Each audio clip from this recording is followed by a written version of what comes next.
Para la Biblioteca Nacional es un gusto unirse a la Academia Morista Costarricense en una conferencia esta tarde, especialmente en una fecha como el día de hoy. Y tendremos la conferencia El Destino Manifiesto en la Batalla de Santa Rosa, 20 de marzo de 1856, por el doctor Raúl Arias Sánchez.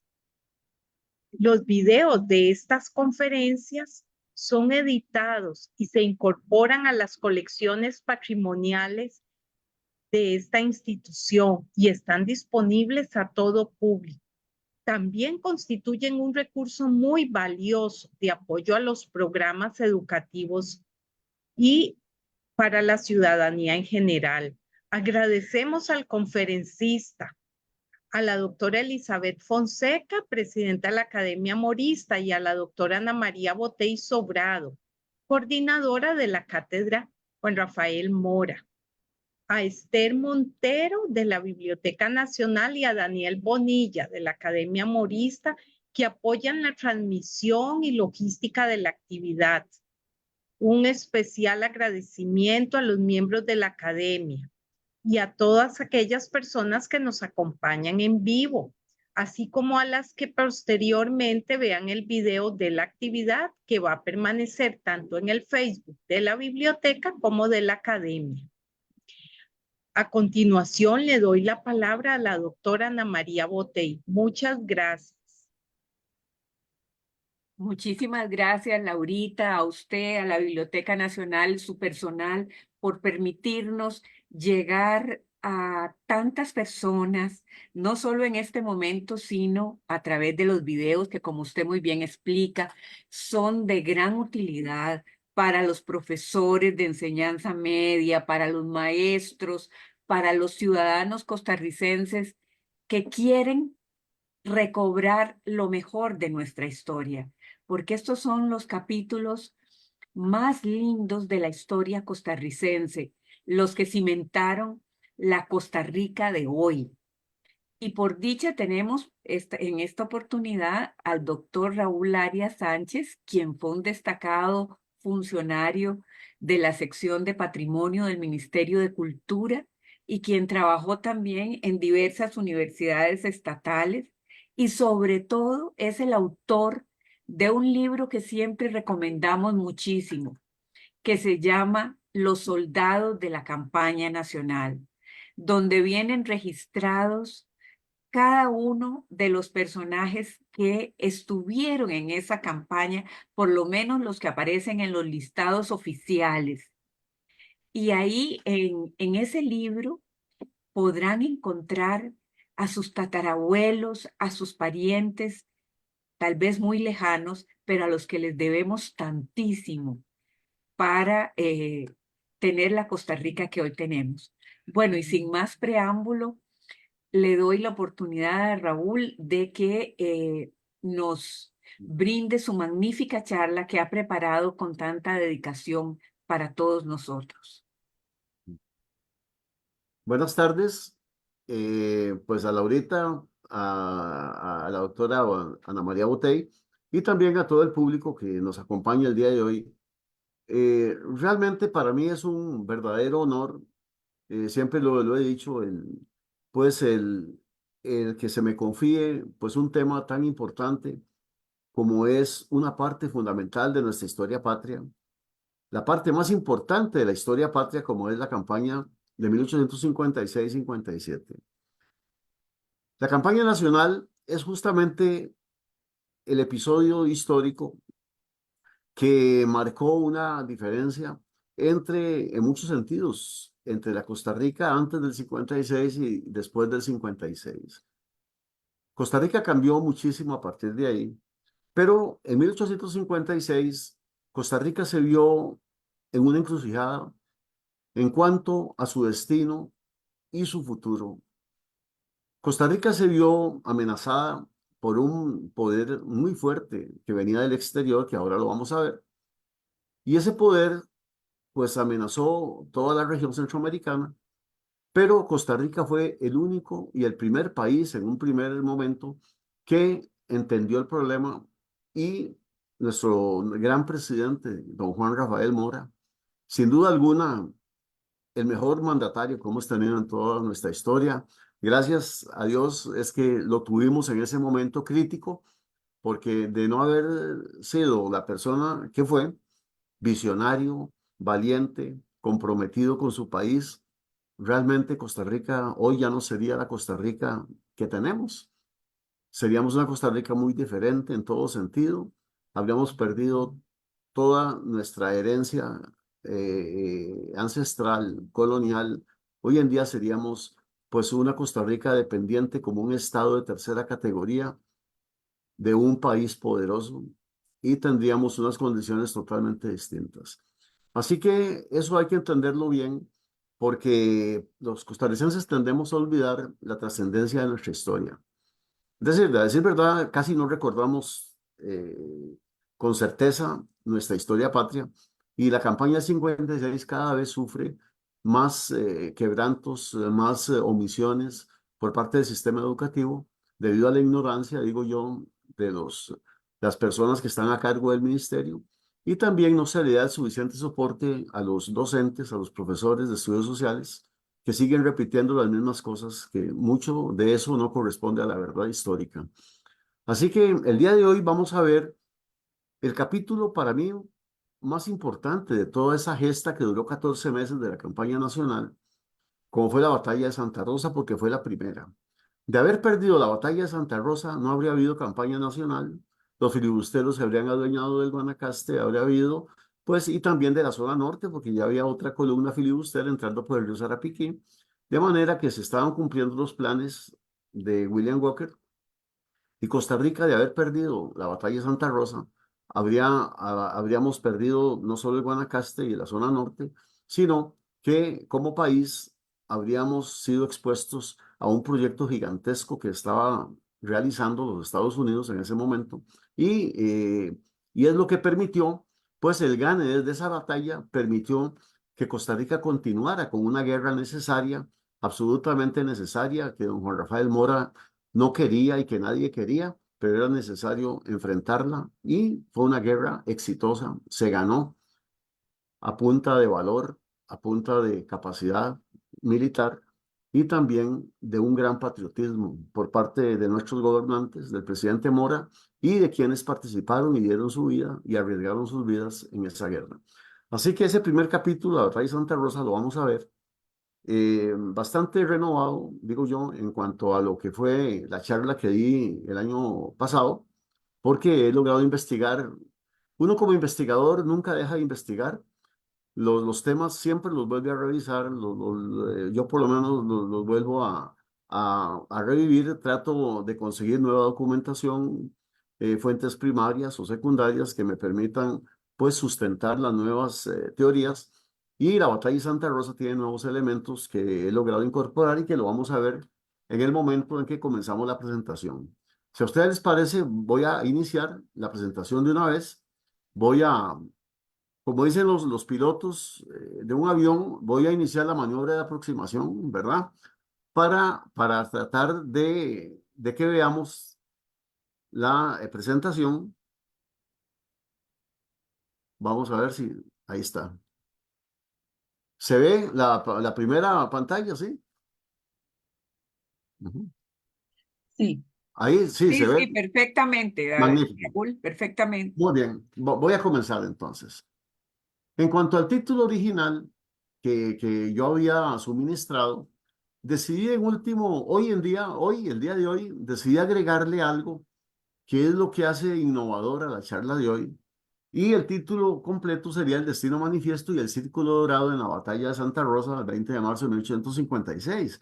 Si ustedes ven los dos sables que ilustran esta carpeta de presentación, verán que esos dos sables tienen las banderas, el sable de la izquierda tiene las banderas de la Confederación Esclavista de los Estados Unidos, la bandera de los Estados Unidos federal y una bandera también que es una bandera desconocida, pero que es de una organización secreta que estuvo detrás de todo ese proceso, los Caballeros del Círculo Dorado. Y del lado derecho está la bandera de Costa Rica, porque Costa Rica comenzó solita esa guerra. Realmente Centroamérica no quiso apoyar al presidente Mora, porque los liberales nicaragüenses eran aliados de Walker. Por tanto, los liberales centroamericanos veían a Walker como un posible aliado y no como un enemigo. Así que hasta que Walker se apoderó de Nicaragua como presidente a mediados del 56, en julio de ese año, es que los liberales centroamericanos entendieron que Walker era un verdadero enemigo y decidieron integrarse a la guerra en apoyo de los liberales, de los granadinos y de Costa Rica. Así que Costa Rica tuvo que iniciar esa guerra y nunca perdió el liderazgo. Así que esos dos sables ilustran perfectamente lo que fue ese enfrentamiento geopolítico y por parte de Costa Rica en la guerra. Voy a pasar el segundo. Ok. Esta primera lámina, yo lo comentaba antes de la presentación, estos son una serie de libros y de documentos que conseguí hace poco, por medio, pues adquirí una colección de 7 libros realmente únicos, libros que realmente no se consiguen, estos los conseguí en los Estados Unidos. Es una colección de libros de los Caballeros del Círculo Dorado, que ahora vamos a explicar qué organización era esa. Y todos esos libros son testigos documentales de la participación de esta organización secreta en nuestra guerra patria y centroamericana y en otros capítulos de la historia de los Estados Unidos. Lo mismo que en la parte de abajo está el proceso contra William Walker, es decir, el juicio que se le hizo en Honduras cuando capturaron a William Walker en septiembre de 1860 y como todos sabemos es fusilado en Honduras, ahí está enterrado todavía en Trujillo, de manera que esa página que yo pongo ahí es la página del juicio donde el juez le pregunta a William Walker que, que, que quiénes eran los que lo apoyaban a él, externos a Centroamérica, y él dijo que era un grupo de personas en Estados Unidos que compartían con él un ideal y que ese ideal era separar a los estados del sur de los estados del norte, o sea, de la federación, y consolidarse como un verdadero gran poder a nivel panamericano, a nivel continental. Es decir, de eso él admite que él pertenecía a esa agrupación llamada los Caballeros del Círculo Dorado, y en cumplimiento de ese ideal de ellos fue que William Walker llegó a Centroamérica. Eso es un tema nuevo, yo sé que es nuevo porque es algo que hasta que uno lee esos libros, que ya no se consiguen realmente, son libros muy especiales, y los documentos como el juicio que le hicieron a él en Honduras, es que uno entiende exactamente quién era William Walker y cuál era su verdadera ideología con respecto a la guerra que librábamos nosotros. Así que vamos a empezar por el principio, como tiene que ser cualquier conferencia, y vamos a decir que entre 1790 y 1821 los Estados Unidos estaba despegando de su proceso colonial y ya como país independiente, Estados Unidos se enfrentó a una situación muy sui generis, como era la línea verde que ustedes pueden ver en el gráfico a la izquierda, eran las 13 colonias recién independizadas, con la particularidad de que todos los territorios que estaban aledaños seguían siendo de potencias coloniales, igual que Gran Bretaña, europeas como Francia y también España. De manera que España y Francia controlaban la mayor parte del territorio que no era perteneciente a las 13 colonias independizadas a los Estados Unidos, de manera que ellos se veían realmente amenazados por potencias europeas que estaban dispuestas a apoyar a Inglaterra en volver a reconquistar todo ese territorio del este de los Estados Unidos. Por eso es que entre 1821 y 1845 se desarrolló con mucha fuerza lo que se llamó la doctrina Monroe. La doctrina Monroe fue una doctrina ideológica planteada por el presidente James Monroe de los Estados Unidos, quien le dijo a a la nación que Estados Unidos tenía que hacer un plan de expansión hacia el oeste y hacia el sur, muy agresivo, tratar de adquirir los territorios que le pertenecían a Francia, como la Luisiana, y todo lo que pertenecía al Imperio Español, y luego a México, que prácticamente cubría la mitad de los Estados Unidos, que si no hacían eso, Estados Unidos corría el riesgo de que los ingleses los volvieran a invadir, como había ocurrido en 1812. De manera que Monroe, la doctrina Monroe se convirtió en la estrategia expansiva, primero, en un claro intento por obtener soberanía plena sobre un Estado federal que ellos pues querían consolidar y fueron expandiendo a base de compra de territorios a Francia, le compraron la Luisiana, le compraron la Florida a España y lo que no podían comprar lo invadían por cualquier medio posible, de manera que los Estados Unidos, como Estado federal, República Federal, comenzó a expandirse al oeste, perdón, y al sur, en toda la parte verde que podemos ver a la derecha, y entonces de esa manera fue adquiriendo consolidación como nación, y en ese momento era una idea de supervivencia de un país que aspiraba a ser un país grande alguna vez, pero que tenía primero que crecer y consolidarse como un verdadero país grande. Así que el centro neurálgico de todo ese proceso estaba en el sur, en el estado de Texas. Texas había sido pues una provincia española y luego mexicana, muy importante, habitado por mexicanos, obviamente, y Texas, como era el nombre original, pues en 1836 decide independizarse de México. Y bueno, y ahí es donde tenemos el capítulo bélico del Álamo, por ejemplo, que fue una victoria temporal de México cuando vence a los sureños esclavistas norteamericanos que habían invadido todo el territorio, lo habitaban y pretendían adueñarse de esos territorios, desplazando a la población mexicana de esos territorios.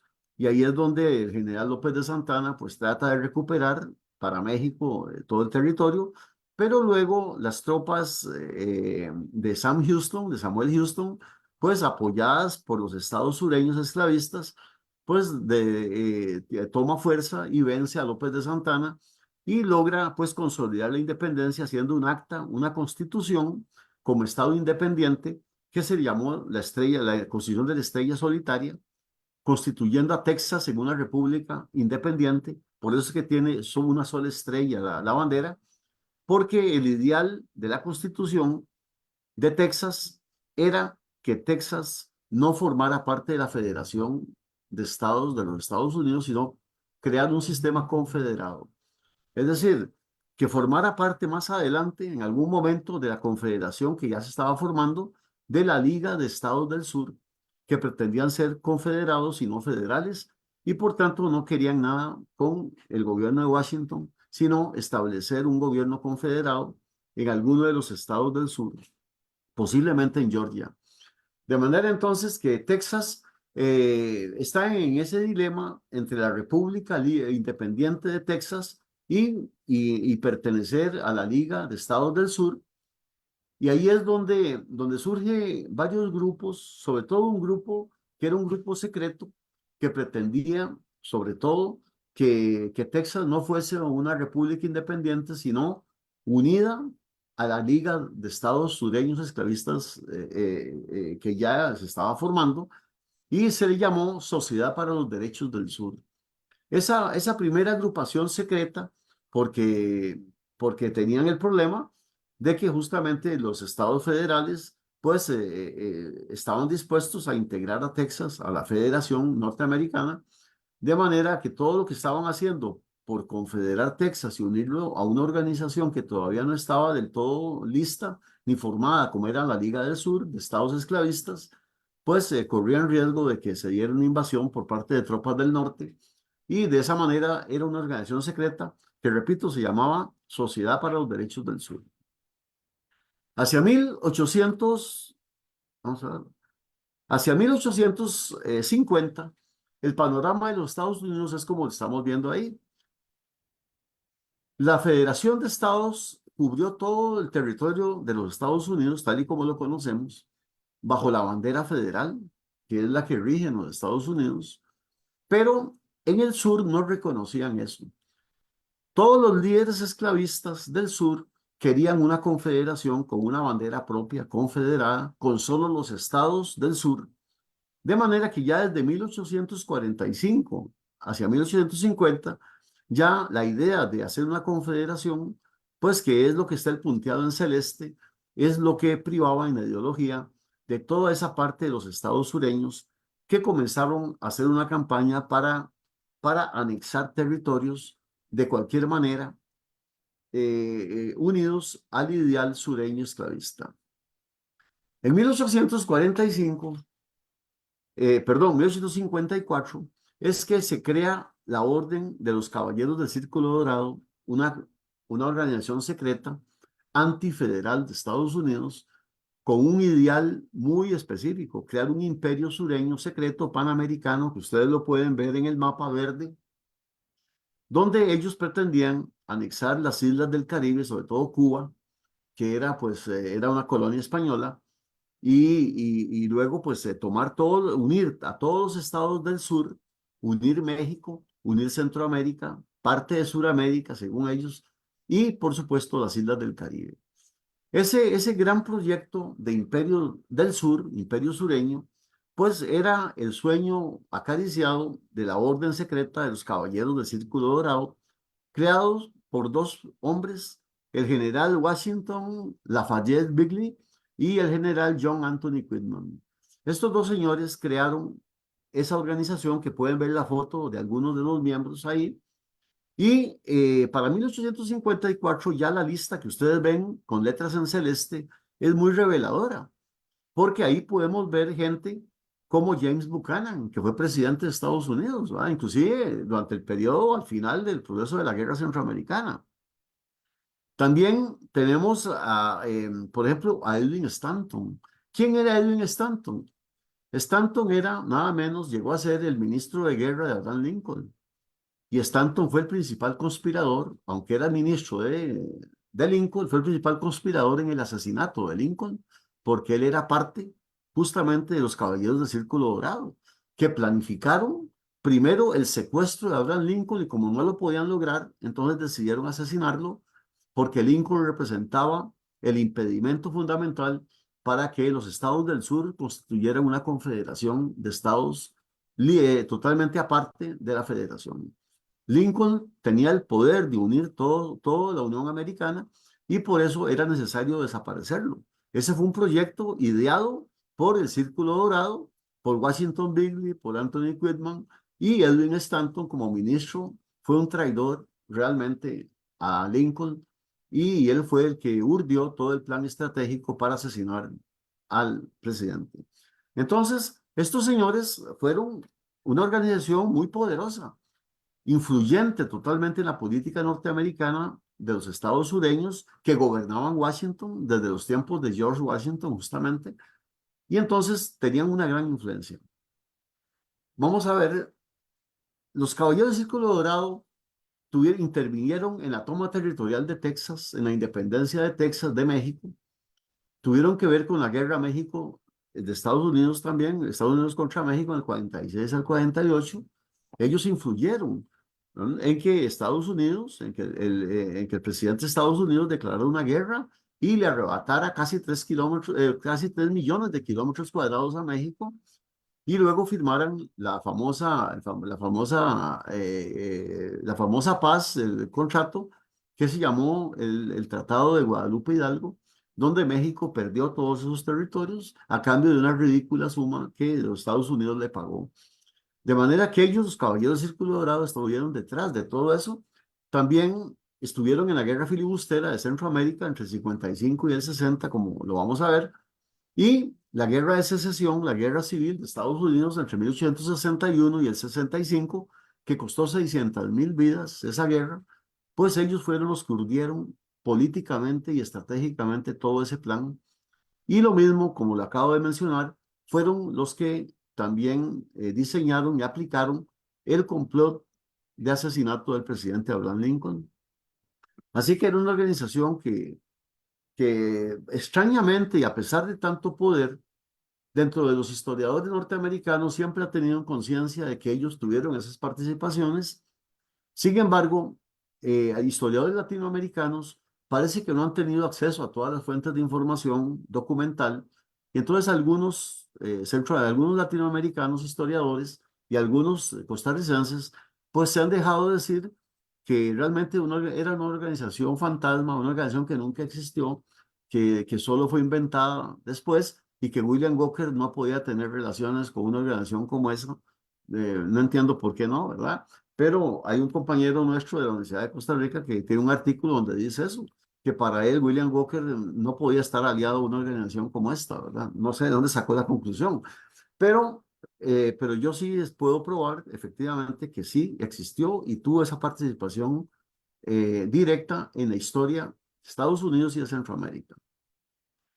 Entonces el Destino Manifiesto era, por su lado, una ideología que pretendía unificar no solo la idea nacionalista de los del sur como confederados, sino de los federales del norte. O sea, los estados del norte que no querían el esclavismo, eran abolicionistas, pues se dejaron llevar por esta ideología del Destino Manifiesto, que fue diseñada por un periodista de Nueva York llamado John O'Sullivan en 1845, cuando él publica en una revista llamada Revista Democrática, la Revisión de la Democracia de Nueva York, para apoyar la independencia de Texas y luego pues pasar algunos capítulos que hoy llamaríamos de progresistas dentro de lo que se conoce hoy, digamos, de una nueva ideología, pues tratando de ir adelante con los procesos históricos. Y él lo que promovía, O'Sullivan, era pues que Estados Unidos como un todo viera hacia el futuro en busca de un poderío mundial de los Estados Unidos como potencia emergente y que pudiera superar a sus contrincantes como Inglaterra, como Francia, y poder todo eso aglutinado en un esquema ideológico llamado el Destino Manifiesto. Poco después la frase se convirtió en ideología dominante, tanto en el norte como en el sur, como lo dije, y era un símbolo del patriotismo estadounidense, fanático realmente, con la anexión de nuevos territorios necesarios para poder transformar el país y llevar hacia una potencia, a Estados Unidos, una potencia de rango mundial. Pero para lograr eso, tenían que llegar hasta un lugar donde pudieran construir un proyecto único en el mundo. ¿Y cuál era ese proyecto? Un canal interoceánico. Por supuesto, ahí aparece William Walker y aparece Roosevelt Boulbon, que eran dos aventureros que se prestaron a invadir el territorio mexicano en algún momento, con el apoyo de los caballeros del Círculo Dorado. Y entonces vemos cómo Roosevelt Boulbon, siendo de origen francés, pues se hizo varias incursiones desde California hacia México sin ningún éxito, simplemente un ideal romántico de poder satisfacer los anhelos de los sureños. Y William Walker también admiraba mucho a Roosevelt Boulbon y William Walker también se convirtió en un invasor del territorio mexicano. Esta lámina podemos ver la aventura de William Walker cuando desde San Francisco bajó por California. William Walker dirigió un periódico en San Francisco llamado el San Francisco Chronicle, y entonces él era el director de eso, y él decidió ser protagonista de todo el proceso expansivo sureño, y por eso es que decide con una tropa de voluntarios sureños invadir México, el estado de Sonora, en un pueblito fronterizo muy pequeño llamado San Miguel. En ese pueblito William Walker lo dominó porque era un pueblo muy pequeño, campesino, sin fuerza armada, y lo tuvo durante casi 15 días enarbolando la bandera. Enarbolaba tres banderas, vean ustedes. Primero era el símbolo de los caballeros del Círculo Dorado, la bandera confederada de los estados del sur y, y una bandera que es un símbolo nefasto dentro de la historia de Estados Unidos, como es la bandera del Ku Klux Klan. Es decir, todas estas organizaciones que tenían en común muchas cosas como estados esclavistas, pues fueron los que William Walker enarboló en el pueblito de San Miguel, en Sonora. Y claro, no duró mucho la aventura porque las tropas mexicanas desde Ciudad de México llegaron hasta Sonora y más de 5.000 soldados prácticamente batieron en combate a las tropas de Walker, tuvieron que salir huyendo. William Walker llega desfallecido casi a San Francisco, en muy malas condiciones, con muy pocos hombres, muerto de hambre, de sed, atravesó el desierto, etcétera, pero satisfecho porque había cumplido una misión romántica de tomar un territorio en procura del gran proyecto de imperio sureño de los caballeros del Círculo Dorado. Pues bien, ¿qué pasaba en Centroamérica? Bueno, en Centroamérica, mientras tanto, se daba la posibilidad de construir un canal interoceánico en el río San Juan. Ya ese era un proyecto desde los tiempos de la colonia. España e Inglaterra hacían estudios de ingeniería para ver cómo se podía hacer un dragado del río y poder comunicar el Atlántico con el Pacífico a través de un canal por el río y el lago de Nicaragua. Pues bien, en el siglo XIX, Gran Bretaña y Francia disputaban la hegemonía ya con las repúblicas centroamericanas, pues integradas en la Unión Centroamericana de Repúblicas liberales, pues Inglaterra y Gran Bretaña decidieron pues hacer por su lado cada uno estudios para ver cómo dominaban la región y ganarse a los centroamericanos de la mejor forma posible. Vemos que como entre 1824 y 1850, pues Inglaterra optó por la vía comercial y vemos cómo Costa Rica logró colocar su exportación cafetalera en el mercado británico. Es decir, Inglaterra muy astutamente pues le abrió un lugar a Costa Rica, productor de café. Era el único país centroamericano productor de café. Y en América del Sur, realmente solo Brasil y Ecuador estaban produciendo café en ese momento de exportación al mercado británicos, de manera que Costa Rica tiene un ingreso en el mercado global de la comunidad británica y en parte, obviamente, pues el que Inglaterra le haya abierto las puertas del comercio hasta a Costa Rica era una evidencia del interés que tenían en ser socios de Costa Rica para poderle después solicitar un tratado para construir el canal interoceánico. Esa era un poco la idea de los británicos, pero por otro lado, también los Estados Unidos estaban detrás del proyecto, pero a la par de los británicos estaban también los franceses y vemos cómo Francia le presta enormes cantidades de dinero a México, porque Francia pretendía el canal interoceánico, pero en el istmo de Tehuantepec. Eran solo 200 kilómetros entre el Pacífico y el Golfo de Yucatán, de manera que Francia pretendía construir un canal interoceánico en Tehuantepec y por eso le prestó al gobierno mexicano durante muchos años préstamos que México no podía pagar. Y a cambio, pues, Francia tomó México, como todos sabemos, y pues le costó muchos años vencer a los franceses para que se fueran de ahí.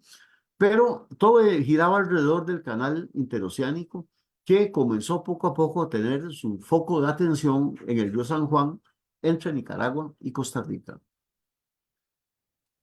En 1849, los Caballeros del Círculo Dorado, a través del gobierno de los Estados Unidos, a través de un embajador plenipotenciario llamado Efraín George Squire, el embajador plenipotenciario Squire, pues lleva a Nicaragua un contrato para que, firmado con el gobierno leonés liberal, y hacen un tratado para construir un canal interoceánico en Nicaragua.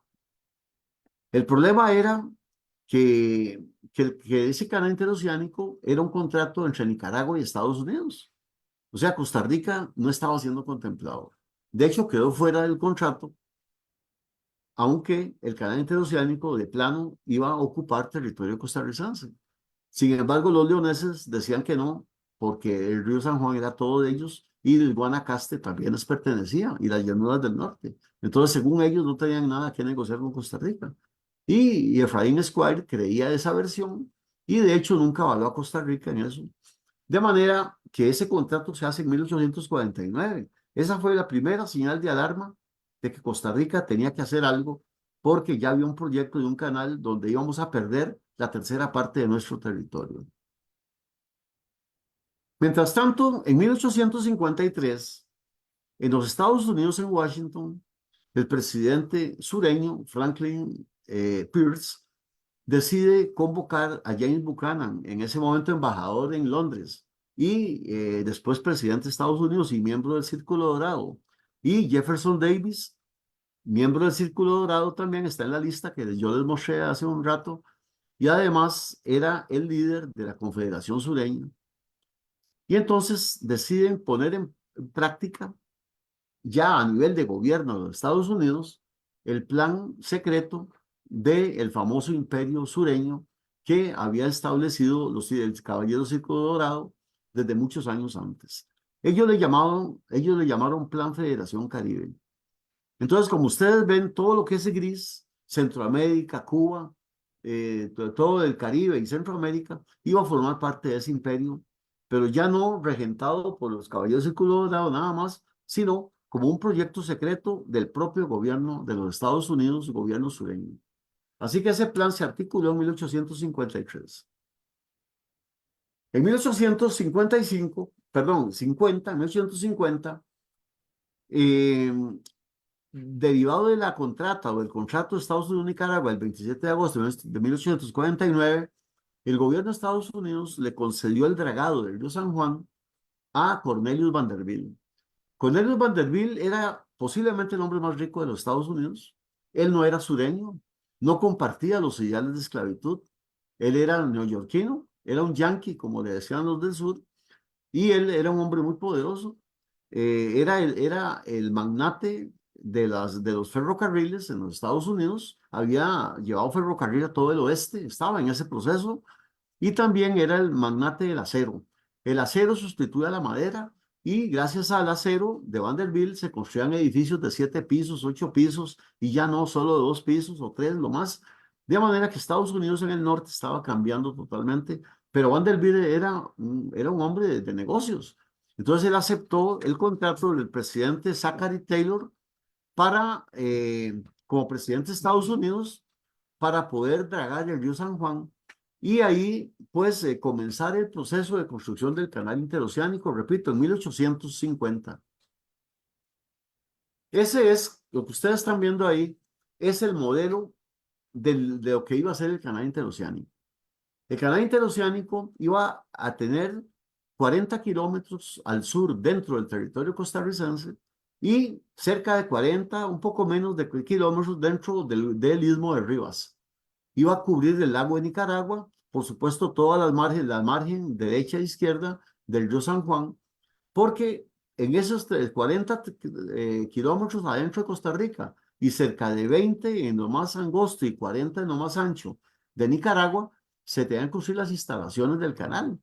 Es decir, todo lo que era la infraestructura canalera para poder hacer que los barcos navegaran desde el río San Juan hasta el lago de Nicaragua y luego hacer un canal artificial que comunicara el istmo de Rivas hasta el Pacífico. Ese era el proyecto esas eran las dimensiones del canal que se pretendía hacer ya por parte del proyecto Federación Caribe. Entonces, el presidente Mora en 1852 le manda, en 51, perdón, le manda una nota, una carta al ministro Squire, que estaba en Nicaragua, pues pidiéndole explicaciones de por qué se había hecho un contrato canalero sin contemplar a Costa Rica. Entonces Efraín Squire le dice textualmente, Nicaragua cuenta con la protección y garantías del gobierno de los Estados Unidos. Ambas márgenes del río pertenecen a Nicaragua, le dice Squire. Si Costa Rica no acepta, se atendrá a una enérgica intervención de Estados Unidos, le dice Squire. Estados Unidos anhela que se llegue a un buen arreglo entre ambos países para saldar los derechos de Nicaragua. En el caso del departamento, así se denominan las provincias de Nicaragua, del Guanacaste. O sea, Squire le recalca a Mora que Costa Rica estaba siendo usurpadora del Guanacaste y que pertenecía a Nicaragua, ¿verdad? De manera que ese tono insolente, ¿verdad?, de la carta de Squire le dice, presidente Mora, usted para mí no es nadie, lo que importa es el poder que yo represento y lo importante es que estamos apoyando de todas a Nicaragua. Entre 1850 y el 55 se articula ya un plan más específico que tenía que ver con el Plan Federación Caribe y entonces tenía que ver justamente ya con el acuerdo ya práctico entre los liberales nicaragüenses manejados por Francisco Castellón, que era el presidente leonés liberal, y con Byron Cole, que era el representante de los Caballeros del Círculo Dorado y socio de William Walker y por supuesto de todo el canal interoceánico que vivía en Nicaragua, para poder establecer una comunicación entre un norteamericano representante de los Estados Unidos en Nicaragua con Jefferson Davis, que era el líder esclavista sureño, y la Secretaría de Estado en los Estados Unidos. Esa triangulación entre el presidente leonés, Byron Cole y Jefferson Davis en los Estados Unidos era lo que iba a sustentar toda la negociación para que el Congreso de Estados Unidos aprobara en tiempo récord la construcción del canal interoceánico en el río San Juan. En 1855, la relación fraternal entre los liberales leoneses, Byron Cole y por supuesto Jefferson Davis y la Casa Blanca, pues redundó en la llegada de William Walker a León de Nicaragua. Y ahí comenzó realmente los problemas centroamericanos. Ante la amenaza de Estados Unidos hacia los intereses de Costa Rica y la puesta en funcionamiento de la campaña del tránsito, el gobierno firmó una contrata con una empresa inglesa llamada la empresa de James Carmichael, donde se pretendía, según el presidente Mora, contrarrestar los intereses de Estados Unidos metiendo una empresa inglesa que tomara todo el camino de Sarapiquí y que allanara en nombre de Costa Rica una ruta que entroncara Costa Rica, el Valle Central, con Sarapiquí y con el río San Juan hasta Greytown, que era pues el puerto inglés que estaba en la Mosquitia nicaragüense. Entonces, para el presidente Mora, ese nuevo trato con los ingleses iba a impedir que Vanderbilt pudiera terminar de hacer el dragado y por supuesto iba a ser un conflicto internacional entre Gran Bretaña e Inglaterra, perdón, entre Gran Bretaña y Estados Unidos para poder impedir que los norteamericanos siguieran adelante con el proyecto del canal interoceánico. Claro, el presidente Mora pues tenía la fe puesta en el señor Carmichael y su empresa, pero por supuesto el poderío que tenía era muy limitado el presidente Mora. Y realmente Costa Rica no tenía sus fronteras aseguradas en ese momento, ni en el sur ni en el norte. Recordemos que hasta 1858 se firmó el Tratado Cañas-Jerez, que definió los límites de Costa Rica y de Nicaragua, y hasta 1941 los límites en el sur. Entonces, ni el presidente Mora, ni los presidentes anteriores ni siguientes realmente tenían clara cuál era la frontera realmente de Costa Rica, ni en el norte ni en el sur, y por eso hemos tenido tantos conflictos a lo largo de nuestra historia. Ahora bien, en 1852, el presidente Mora, siguiendo el consejo del embajador en Washington, don Luis Molina, decidió convocar a los representantes de alto nivel de los Estados Unidos y de Gran Bretaña, un poco amparados al tratado Clayton-Bulwer, que ya se había firmado en los Estados Unidos, que era un tratado de equilibrio geopolítico entre Estados Unidos e Inglaterra, donde las dos potencias se comprometían a que no iban a meter tropas regulares, que no iban a tomar por la fuerza a ningún país centroamericano para cumplir sus objetivos geopolíticos.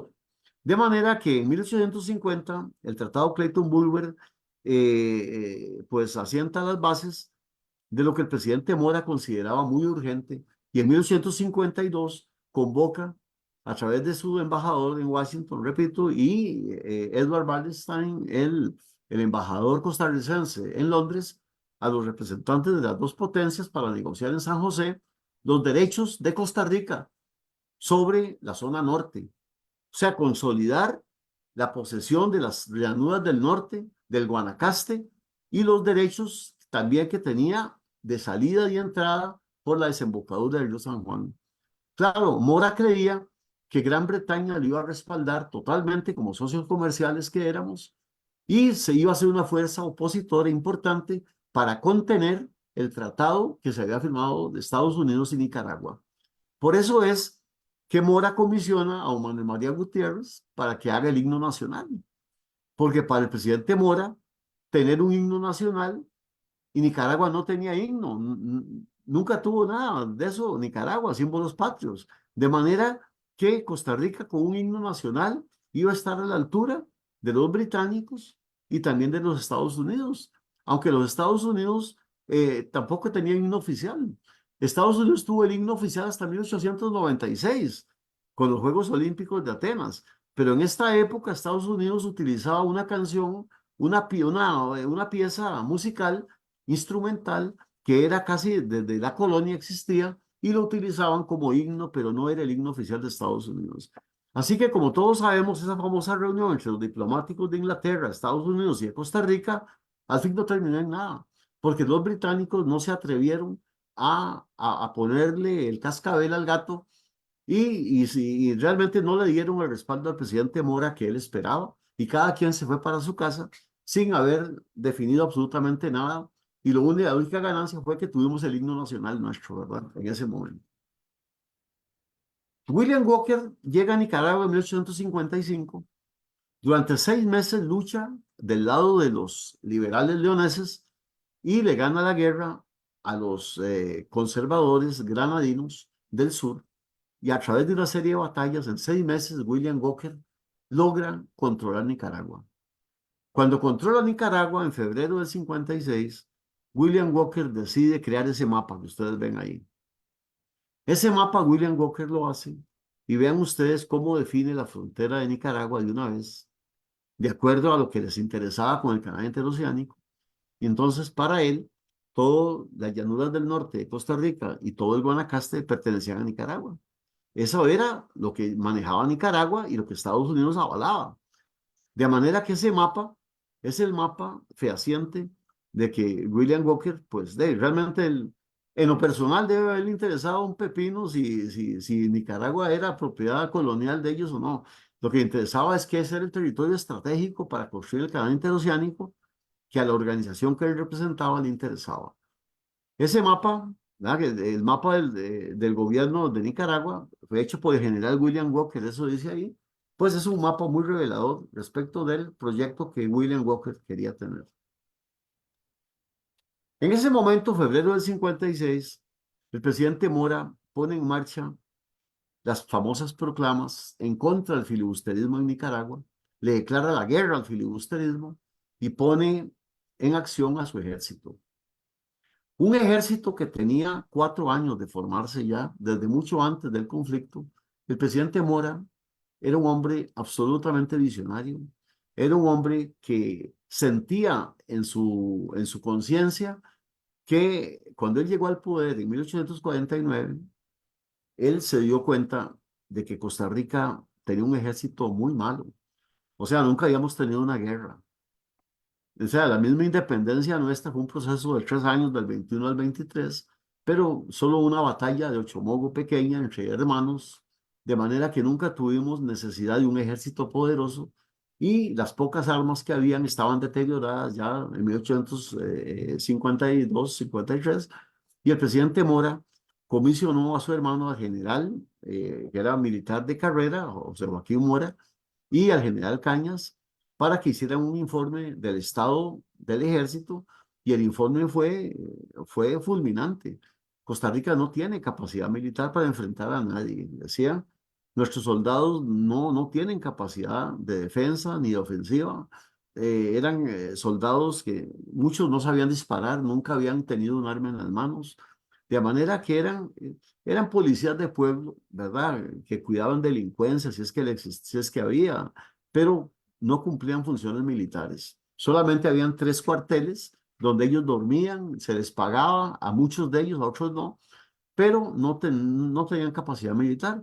Entonces el presidente Mora había comisionado a los inmigrantes alemanes, que eran prusianos, militares prusianos, que era el mejor ejército del mundo, como el barón Alexander von Bülow, que era coronel del ejército prusiano, y sus ayudantes militares, ingenieros militares, Blottenberg y Stupinager, y un polaco llamado Arnold von Salik, y entre ellos comenzaron a instruir al ejército de Costa Rica de 1854, perdón, 54 al 56 ya tenía 2 años de tener un ejército estrictamente formado por los alemanes, y además Mora adquirió armamento en Inglaterra gracias a su embajador, Edward Wallerstein.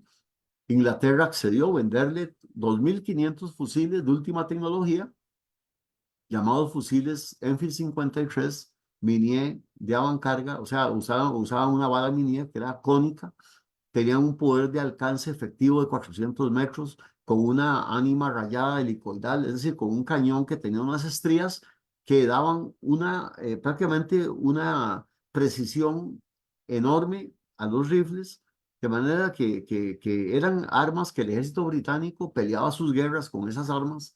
Así que deciden venderle a Costa Rica el armamento, 2.500 fusiles, 8 cañones y todo el avituallamiento militar.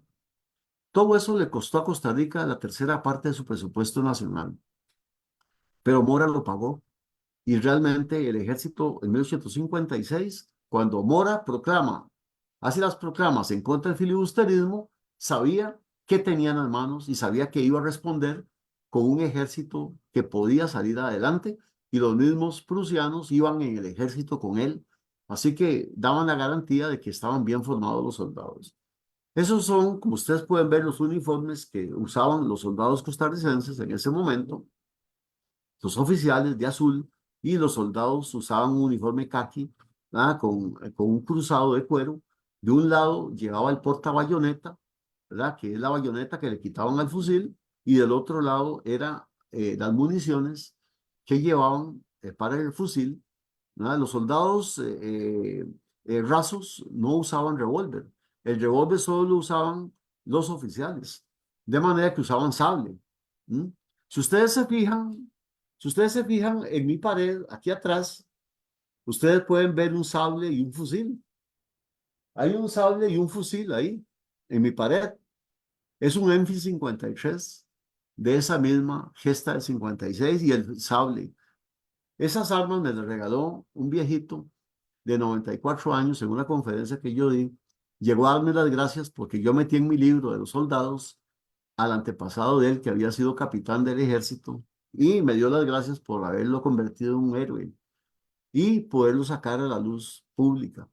Entonces él me dijo que él tenía las armas del antepasado y el uniforme que había usado su antepasado, llamado José María Sequeira, del Mojón, o sea, de San Pedro.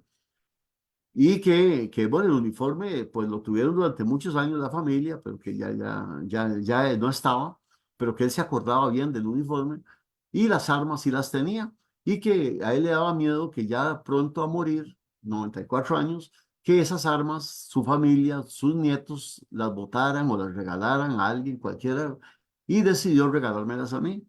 De manera que yo tengo el sable y tengo el fusil del capitán Sequeira, ¿verdad? Que es un Enfield 53, que lo tengo aquí en mi casa, y son armas maravillosas, ¿verdad? Hechas en Inglaterra. Y bueno, y estos son los uniformes que ellos usaban. Estas son las armas. Podemos ver, este es igualito al que yo tengo ahí al fondo, en mi pared, en mi oficina. Y era un fusil. Estos fusiles miden 1,40 m de alto, 1,40 m. Son fusiles que realmente tienen una chispa de pedernal, y se alimentan por la boca del cañón con las balas Minié y no las balas redondas de los fusiles anteriores. Esto es el sable. El sable que yo tengo aquí al final es igualito a este también. Y usaban revólveres Colt 44 Dragón 3, que eran los revólveres más modernos de la época, que eran llamados de simple acción. De simple acción porque cada disparo que se hacía había que martillar el gatillo, no era martillado automático, como el de doble acción que salió muchos años después. Pero estas eran las armas más modernas con las que Costa Rica fue a esa guerra, ¿verdad? Eso, por supuesto, contradice totalmente la versión que todos hemos conocido de que esa guerra la ganamos con palas y picos, ¿verdad? Es una ridiculez que jamás podría ser cierto, ¿verdad? Entonces, la primera campaña, como sabemos, se dio en marzo, abril del 56, cuando las tropas de Costa Rica salen del Valle Central de San José, llegan a Punta Arenas. En Punta Arenas se queda una división de 1000 soldados por orden de Mora, del presidente, y luego los demás toman hacia Bebedero y otra parte que le falta aquí la flecheta, que era por tierra. Los otros 2000 soldados siguen su camino realmente hasta Liberia. Cuando llegan a Liberia, realmente, estando en Liberia, en la Plaza Mayor de Liberia, donde acampan los 2000 soldados, pues es cuando se dan la alerta de que hay filibusteros ingresados, y ahí es donde el general Mora es enviado con una tropa de 700 soldados para tratar de hacer contacto con ellos y combatirlos en cualquier lugar del norte donde se encuentren. Efectivamente, ahí estaban los filibusteros en el norte, y es que el 15 de febrero del 56, ya William Walker había nombrado a un militar austriaco llamado Louis Schlesinger, Louis Ferdinand Schlesinger, concretamente, que era pues el segundo al mando de él en Granada. Esa imagen que ustedes ven es Granada, la plaza de Granada, con el ejército de Walker en formación. Y entonces sale una unidad grande, digamos grande, relativamente 280 soldados de infantería ligera, de caballería e infantería, y al mando del coronel Schlesinger, de manera que Walker pues les dio la orden de que su misión era tomar Liberia. Era entrar a la provincia, que según ellos era de Nicaragua, o sea, y que llegaran hasta Liberia, y en Liberia tomaran posesión de todo el Guanacaste, y que le avisaran a Walker para inmediatamente avisar a Estados Unidos de que ya estaba tomado el Guanacaste, y proceder el Congreso a declarar como territorio estratégico, propiedad de Nicaragua e interés estratégico de Estados Unidos para la construcción del canal interoceánico. De manera que esa era la misión de Schlesinger con su tropa. Esta es, como pueden ver, en la página del Nicaragüense, un periódico hecho por William Walker, donde está toda la lista de los oficiales que iban a cargo de esa tropa. ¿Mm? Y entonces estaba dividida en 5 compañías. Esas 5 compañías eran por nacionalidad de los filibusteros, y esta es la lista completa de quiénes eran los tenientes, los capitanes que iban a cargo del mayor J.C. O'Neill, ¿verdad? Y también el coronel Schlesinger, que eran los 2 comandantes de esa unidad. Como vemos, el escenario en Santa Rosa se iba definiendo con el general Mora, con 700 soldados, desprendidos del Estado Mayor de 2000 soldados en Liberia, y a punto de enfrentarse a 280 soldados filibusteros que estaban llegando a Santa Rosa. Si ustedes comparan esos datos, se darán cuenta que la misión de Schlesinger era imposible. El Schlesinger no sabía que en Liberia habían 2000 soldados. Es decir, era improbable e imposible que con 280 hombres Schlesinger hubiera podido tomar Liberia, si había un ejército de 2000 soldados ahí acampando. De manera que es decir, habría muerto, ahí habría terminado todo de no haberse dado la batalla de Santa Rosa, ¿verdad? Es decir, Costa Rica los habría detenido y los habría aniquilado ahí mismo, ¿verdad? De manera que este era el panorama, y el general Mora con 700 soldados se va hacia el norte, y ahí es donde se dan los antecedentes de la ubicación de Santa Rosa.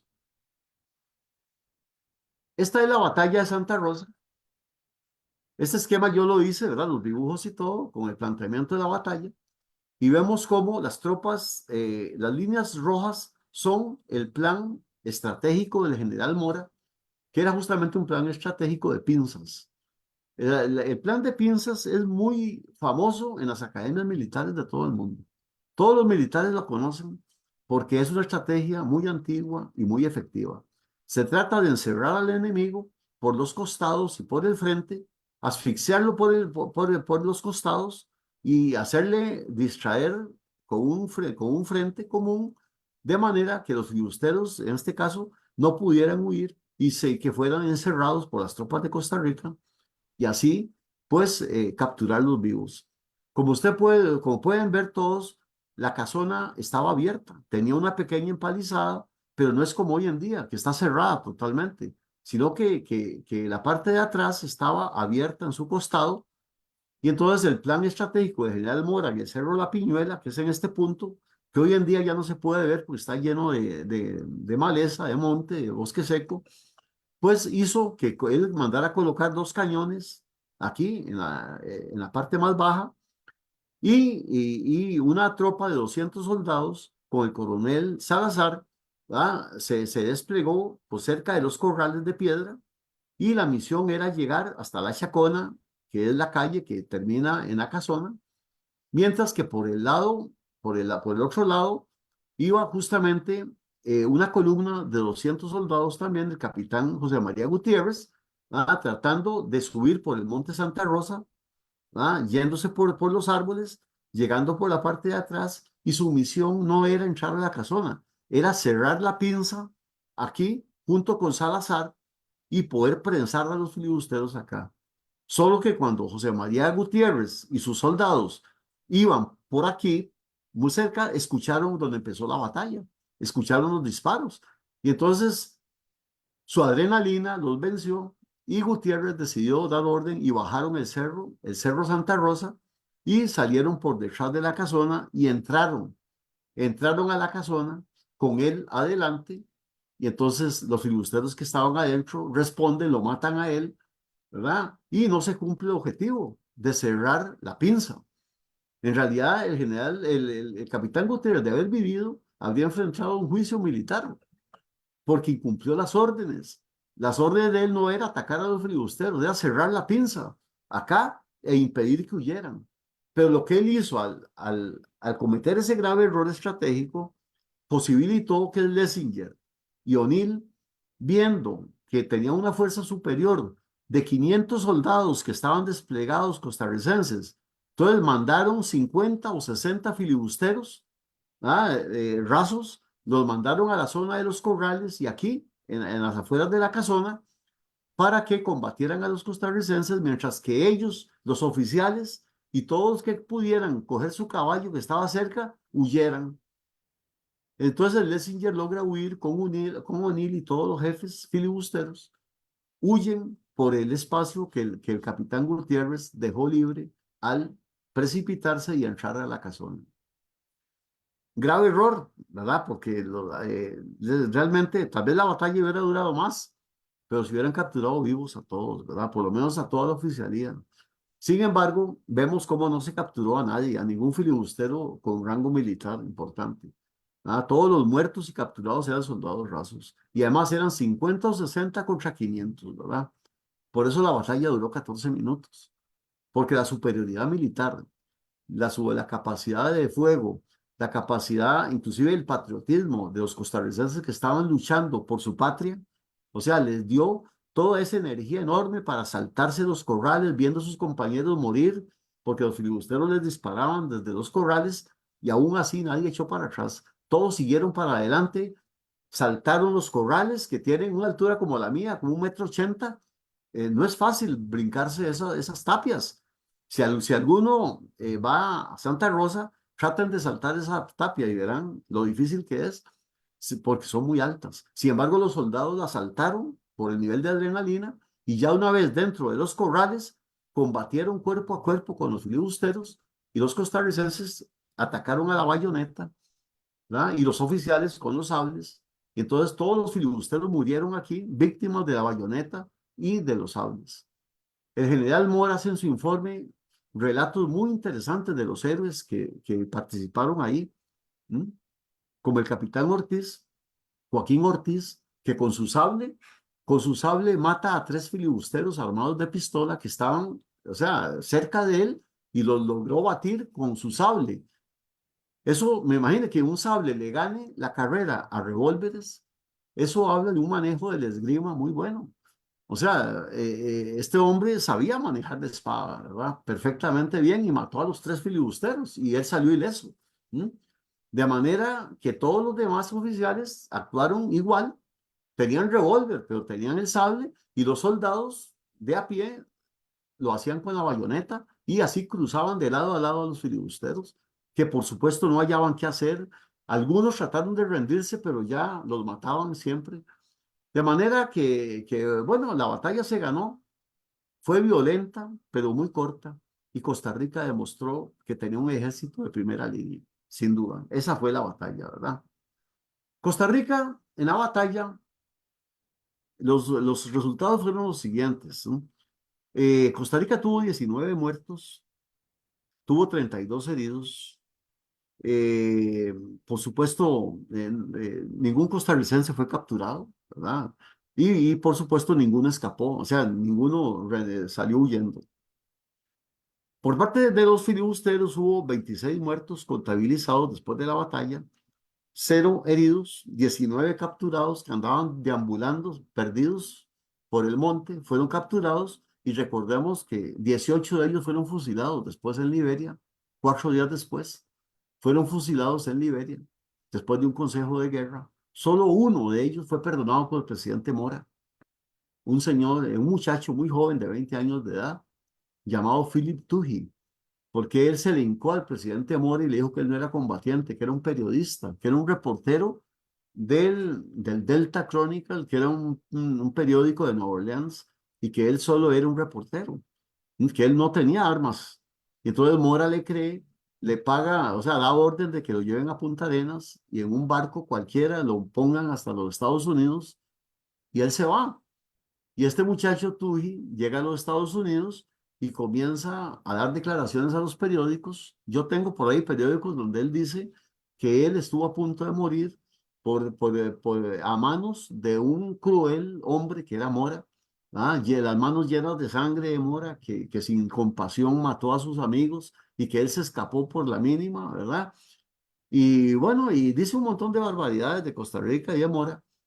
Y bueno, como la justicia siempre llega, pues Tuji se vuelve a integrar a las fuerzas de Walker y en la batalla de Granada, un año después, en 1857, Tuji es capturado otra vez por las tropas hondureñas y cuando los hondureños lo reconocen, le preguntan a los costarricenses que si recuerdan a Tuji y ellos le dicen que sí, que Mora lo había perdonado. Entonces él le sale con el mismo cuento, que era un periodista, que era un reportero, pero ya no le hacen caso y lo ponen a un lado y lo fusilan, ¿verdad? Hasta ahí llegó Tuji, pero bueno, pero ese fue el único que perdonó al presidente Mora. A todos los otros 18 ellos escriben cartas a sus familias y arrepintiéndose de ser filibusteros, de decir que fueron engañados, en fin, un montón de cosas, pero todos fueron fusilados en Liberia. Así que bueno, esa fue la batalla de Santa Rosa. ¿Y cuáles son las posibles consecuencias de haberse perdido la batalla inmediatas? Bueno, las consecuencias inmediatas habría sido en primer término que se habría llenado el camino para que Estados Unidos aprobara la construcción del canal. William Walker habría desplegado tropas inmediatamente en apoyo de Schlesinger desde Granada y fácilmente habría podido mandar 1.500 soldados a garantizar la protección del Guanacaste. De manera que la construcción del canal habría sido un hecho. El poder filibustero en la región se habría consolidado totalmente porque Walker habría firmado tratados de comercio con todo Centroamérica. No habría habido una guerra patria, porque habríamos perdido en la primera, que era Santa Rosa. De manera que Mora había, en fin, si ellos hubieran triunfado, simplemente Mora y sus militares estarían presos o muertos, ¿verdad? De manera que no habría habido triunfo de la batalla. Los caballeros del Círculo Dorado habrían consolidado su posición en Estados Unidos política, con gran éxito, habrían sido los ideólogos de toda la posesión de Centroamérica y de todo articular todo el resto del imperio sureño. Y por supuesto, Costa Rica habría perdido el Guanacaste y toda la zona norte para siempre. Es decir, Costa Rica tendríamos hoy ese panorama que se ve en el mapa de abajo, ¿verdad? Todo eso se ganó en Santa Rosa en 14 minutos, pero fue algo que hemos visto geoestratégicamente una batalla que tuvo antecedentes de todo tipo, desde el poderío ideológico y militar de Estados Unidos hasta llegar al patriotismo de los costarricenses, a la capacidad de entrega, de valentía, capacidad militar, armas potentes, armas que llevaron arriba y durante toda la campaña, nunca perdieron ninguna batalla. En fin, todo eso se logró por una conjunción de factores positivos y, por supuesto, sin un presidente como don Juan Rafael Mora, realmente no habría habido ni siquiera intento por detener a William Walker, porque se había cumplido lo que los enemigos de Mora decían, y era invitemos a William Walker a San José para ver qué propone él del tratado de comercio con Estados Unidos. De manera que eso era lo que los enemigos de Mora propugnaban, y decían que la guerra era innecesaria, que William Walker merecía un mejor trato y llegar a San José como amigo. Pero bueno, así son las cosas. Dichosamente, pues la situación se dio como tenía que ser. La historia se cumplió en favor de Costa Rica y pues después de Centroamérica. Y ya vemos cómo la situación se volcó negativamente hacia los Estados Unidos. Walker realmente se queda en Nicaragua, es vencido en mayo del 57 por las tropas centroamericanas, no se entrega a Centroamérica, William Walker se rinde realmente al capitán Henry Davis, de la Armada de los Estados Unidos, que llegó con órdenes de la Casa Blanca a rescatar con vida a William Walker. Vea que William Walker sale con vida y con todos sus armamentos y todos sus oficiales en el barco, el Saint Mary, rumbo a Estados Unidos. Walker llega como un héroe a Estados Unidos, financiado por los Caballeros del Círculo Dorado, da conferencias en Nueva York, en Nueva Orleans, en todas partes, con público de cientos de personas que daban plata a William Walker para regresar a Nicaragua y retomar el poder. Y regresa 2 veces más, en forma fallida. Y la tercera vez que regresa es capturado en Honduras y fusilado. Pero bueno, pero todo eso, repito, realmente se borró contra Estados Unidos. Los caballeros del Círculo Dorado siguen conspirando a favor de la Confederación, ¿verdad? Logran que Jefferson Davis divida a los Estados Unidos en dos, proclame la Confederación en 1861, se presenta la guerra civil que costó 600,000 vidas, una guerra civil inútil que realmente Lincoln no podía permitir, y finalmente ellos acusan a Lincoln de ser un tirano, a Lincoln de que no los escuchaban los caballeros del Círculo Dorado. Y entonces organizan el asesinato de Lincoln por medio de uno de sus miembros, ¿verdad? John Wilkes Booth, que era miembro del Círculo Dorado con apoyo de Stanton y de todos los demás. Y así la historia norteamericana pues tiene un giro totalmente distinto, pero Centroamérica se salva del filibusterismo. Bueno, esta es mi charla de hoy. Y bueno, quiero pues, hasta aquí llego y bueno, como siempre, si hay consultas, comentarios, con mucho gusto las evacuamos, como siempre estamos dispuestos, ¿verdad? Primero que todo, me gustaría felicitarte, Raúl.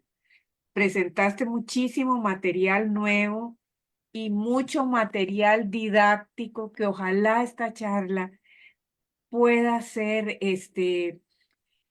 retomada por muchos profesores de estudios sociales y maestros que se quejan de falta de materiales y realmente sobran los materiales, porque Bien. la Biblioteca Nacional te permite por medio del SINAVI bajar cantidad de textos, y existen videos, cantidad de información, pero me encantó los mapas que hiciste, todo el esquema de la batalla, el dibujo que hiciste de la batalla de Santa Rosa, la estrategia, el armamento, en fin, aquí hay información para todos los gustos. Y sobre todo explicaste muy, muy bien en tus antecedentes esa participación de sectores importantísimos de los Estados Unidos en encarnados en William Walker, o sea, William Walker no es un filibustero cualquiera, no es un bandido, un advenedizo, es producto de una política de expansión definitivamente. imperialista.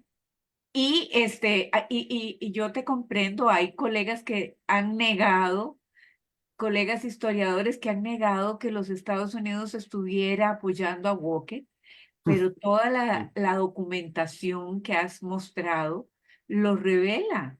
claro, Y era totalmente acorde con el destino manifiesto y con lo que venía haciendo Estados Unidos, comprando territorios o quitándole territorios a México, yes. casi la mitad de su Así había territorio. nacido el filibusterismo.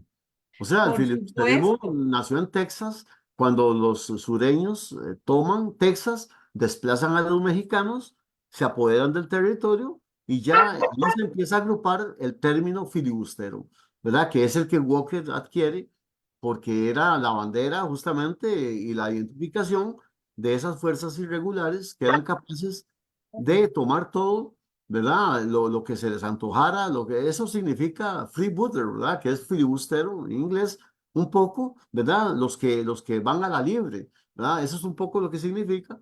Y realmente esa es la realidad.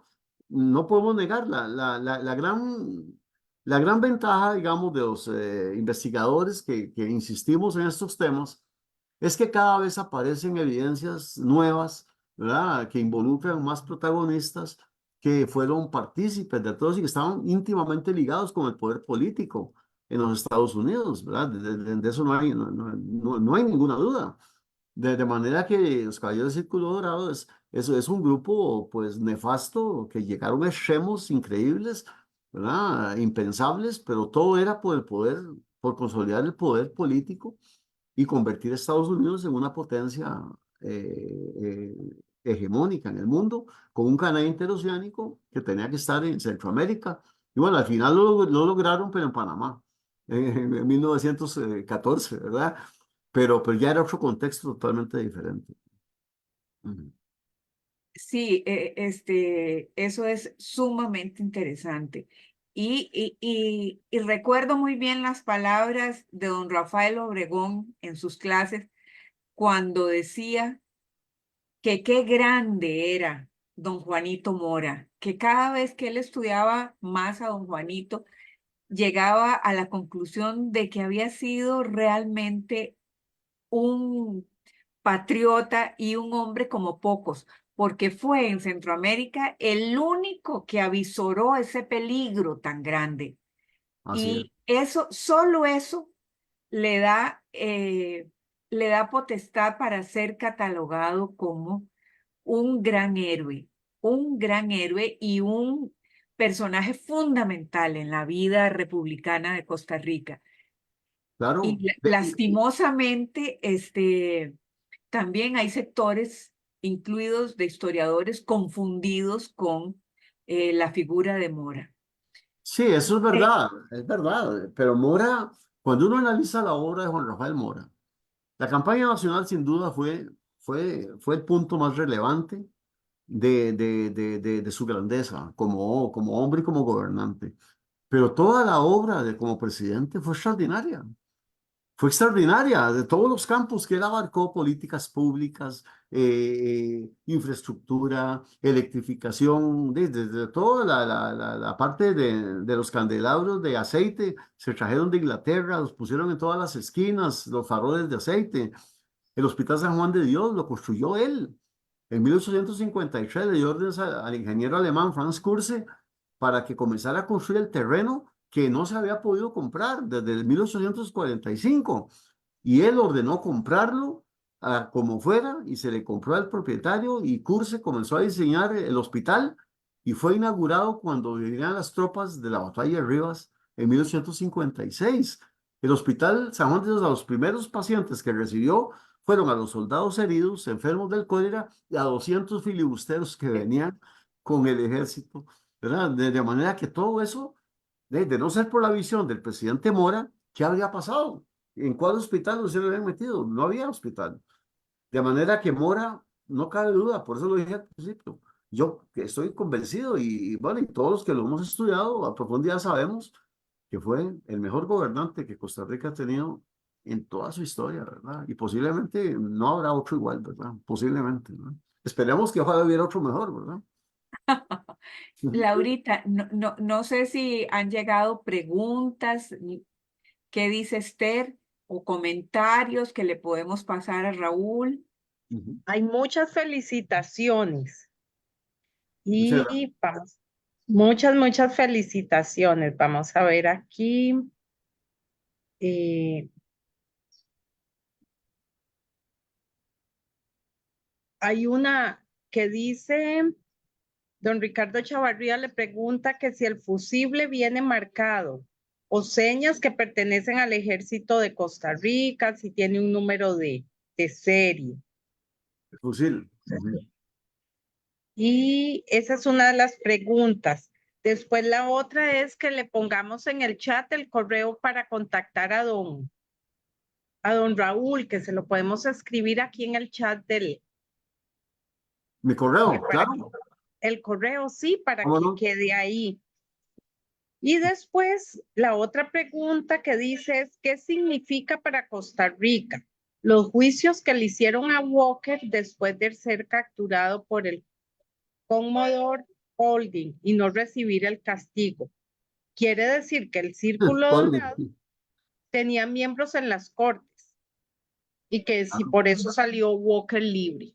claro. Bueno, eso, las preguntas son interesantísimas. La primera es sobre el asunto de las marcas de fabricación del fusil y del sable. Tienen una marca de fabricación en Londres. Fabricación en Londres, los dos dice, va, fabricado en Londres. Tienen un número de serie. Tienen un número de serie que imagino que coincide con los registros que en Inglaterra deben llevar de todos los armamentos que se iban haciendo para el ejército británico y esos fueron pues mandados para Costa Rica. Habría que ver si todavía están a nombre del gobierno británico, que conociendo el carácter de los ingleses, probablemente debe constar que fueron cedidos a Costa Rica, ¿verdad? Pero sí tiene un número de inscripción, el fusil y el sable, ¿verdad? Los dos. Y en cuanto a lo otro, sobre la pregunta de William Walker es muy interesante, porque William Walker fue juzgado 3 veces en los Estados Unidos. Cuando él llega a los Estados Unidos, es acusado en Nueva Orleans, justamente, porque el gobierno federal lo acusa de haber invadido un país que no estaba en guerra con Estados Unidos, o sea, de haber invadido Nicaragua y haber provocado una guerra, ¿verdad? Que Estados Unidos no avalaba como Estado federal. Y William Walker, pues obviamente, ya sabemos que Nueva Orleans es la capital de los estados sureños, ¿verdad? Es la capital del sur. Y iba a ser la capital de la Confederación en lugar, en fin, con una contrapartida a Washington. Pero entonces Nueva Orleans, obviamente, muchos abogados se le ofrecieron para poderlo defender y toda la presión popular era enorme a favor de Walker.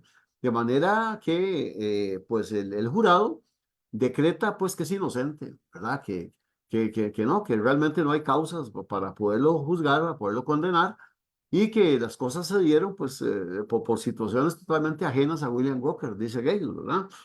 Y curiosamente, todavía en ese lugar, en esa sala de juicio, hoy en día, en Nueva Orleans hay una placa donde dice, en este lugar fue juzgado, ¿verdad? El general William Walker, ¿verdad? Héroe del sur de los Estados Unidos, ¿verdad? Es decir, hay una placa que está en Nueva Orleans hoy en día. Lo mismo que en Nashville, en Tennessee, donde él nació, hay una placa dividiendo una calle donde dice, en este lugar nació William Walker, el hombre más importante del sur de los Estados Unidos y héroe, ¿verdad? Y, o sea, le da un montón de halagos en una placa que todavía está puesta en Nashville, ¿verdad?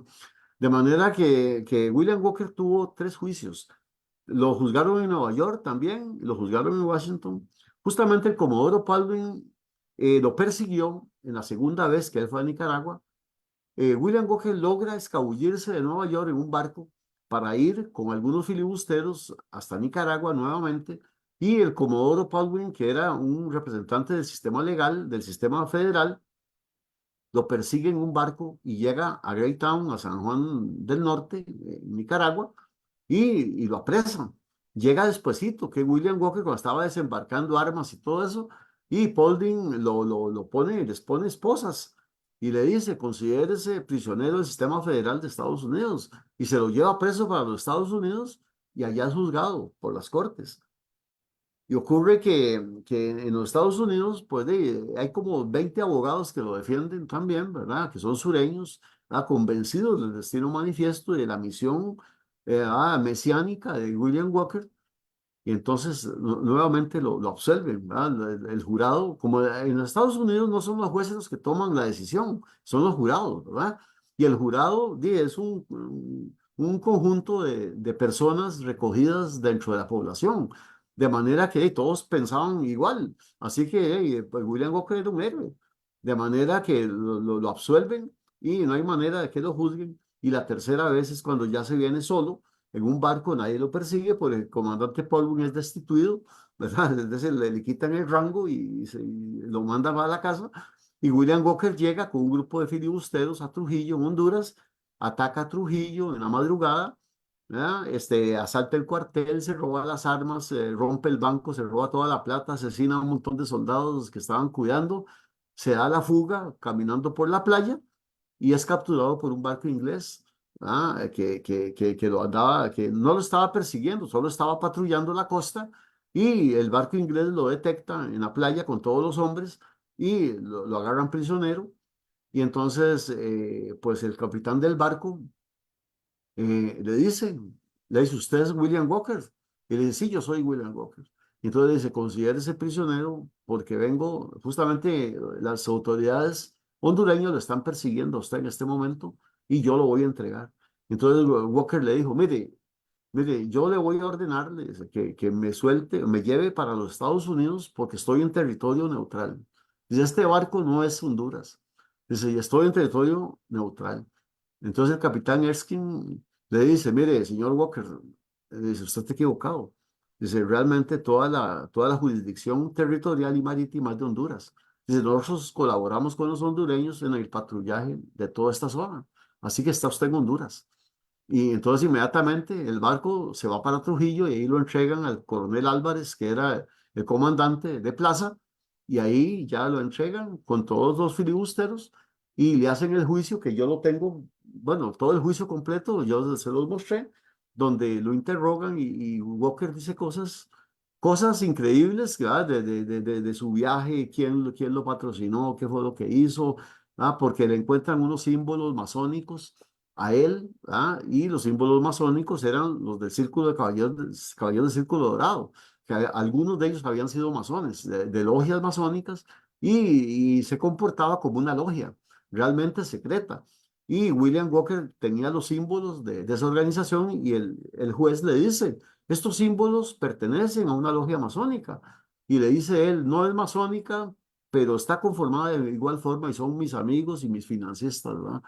De manera que eran los caballeros del Círculo Dorado. Pero Walker se comporta de una manera, es interesante leer todo el juicio y ver cómo al final lo condenan a muerte, ¿verdad? Pero sí, William Walker estuvo siempre protegido por las autoridades, realmente admirado por el pueblo norteamericano del norte y del sur, y tanto así que en 3 juicios sale airoso. De manera que Walker pagó con su vida, pues la osadía, pero ninguna corte fue capaz de meterlo a la cárcel.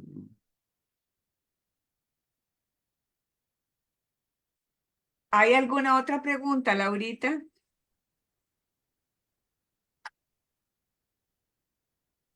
No, vamos a ver si en este último momento entró algo.